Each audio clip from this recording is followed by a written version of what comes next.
למה יש לך צרות בכלל? למה אתה רץ אחרי הצרות? למה? כי אתה לא רץ אחרי השם. אם היית רץ אחרי השם, היית צריך לרץ אחרי הצרות. לא היה לך צרות. אם היית רץ אחרי השם, לא היה לך צרות בכלל. מה זה נקרא לרוץ אחרי השם? לחזור בתשובה כל יום. כל יום אדם צריך לחזור בתשובה. כי אין איסורים ללא עוון. אם אדם היה עושה תשובה כל יום, לא היה לו איסורים. ואם היה לו איזה איסורים, אז רק בשביל לעורר אותו, בשביל לשים לב לנקודות מסוימות, לתקן אותם. יש לו כל יום פגישה עם המלך, כל יום יש לו פגישה עם המלך. וכל יום הוא עושה תשובה.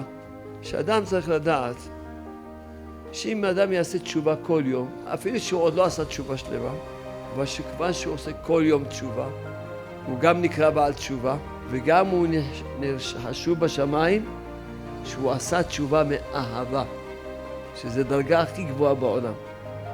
שאפילו זדונות נהפכים לזכויות. למה? בדרך כלל אדם עושה תשובה מיראה. מה זה מיראה? יש לו איסורים, אז הוא יראה, או שהוא יראה שיקבל איסורים, או שכבר באו עליו איסורים, הוא רוצה שהאיסורים יעברו ממנו, אז הוא עושה תשובה. כי הוא יודע שאין איסורים לא לעבוד. אז הוא יעשה תשובה.